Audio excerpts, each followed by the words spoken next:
Today we're going to go ahead and read our passages for social studies on the Boston Tea Party. Before the party, in colonial times, Boston was one of the biggest towns with one of the most important ports. The ports of Boston, Massachusetts were important for ships importing and exporting goods. During this time, Massachusetts and the other colonies were under British rule. Colonies were subject to many strict laws from England's government.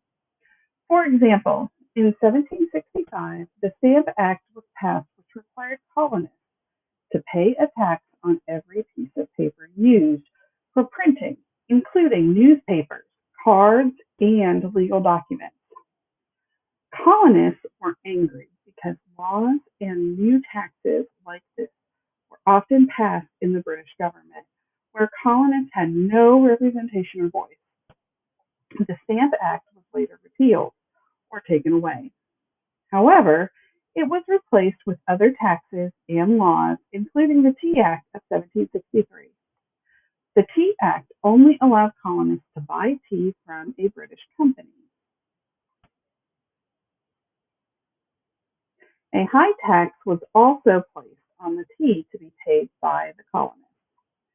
Groups such as the Sons of Liberty opposed these taxes and laws and began to boycott and protest. During the party, on December 16, 1773, one of the most famous protests occurred known as the Boston Tea Party. A group of about 100 people dressed as Mohawk Indians and boarded 3 trade ships. They threw 342 containers of tea, equaling about 90,000 pounds, into the water. Not only was this dangerous, illegal, and expensive, but it also sent a strong message because tea was a large part of the colonists' everyday life. After the party, the British government passed several laws meant to punish the colonists after the Boston Tea Party. The laws were called the Coercive Acts by the British. However, the colonists called them the Intolerable Acts because of their harsh nature. Many believe the Boston Tea Party was the first in a chain of events to lead to the American Revolution and America's independence from England. Okay, we have our glossary over here, so let's look at our words. Exporting, to sell or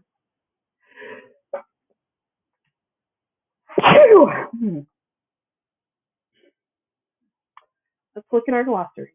Exporting, to sell or send goods out to another country. Importing, to buy or bring goods in from another country. Sons of Liberty, an organization of people who fought to protect the rights of colonists. Okay, so now we have a story called Lane's Lesson. It's a play.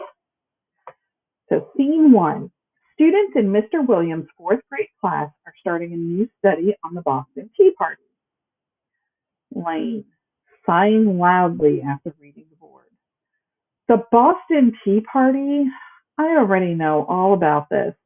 A bunch of people in a group called the Sons of Liberty destroyed a ton of tea by dumping it into the ocean. They should have gotten in big trouble.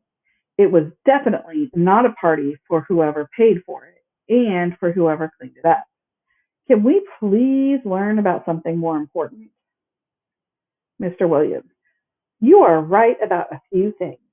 It definitely was not a party, but I think you are confused about the cause of the protest and its importance.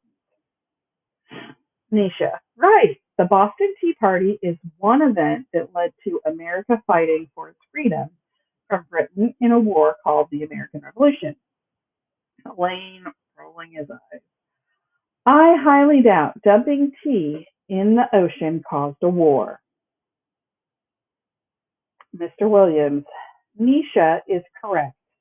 To understand why colonists were so angry, you have to know what happened before the Boston Tea Party. England was placing unfair tax after unfair attacks on the colonists. Colonists were being forced to pay high taxes on items such as paper and tea. Well, why didn't they just speak up when the government made the taxes? Mr. Williams, that is a great question. Colonists could not speak up when the taxes were made because they had no one to represent them in the British government or parliament. They often protested their lack of representation with the slogan, "No taxation without representation." In 1763, the Tea Act was passed. This act required all colonists to buy tea from a British company called the East India Trading Company. They also had to pay a very high tax on this tea. Even though drinking tea was a big part of the colonists' social life, they decided to boycott the tea. Boycott?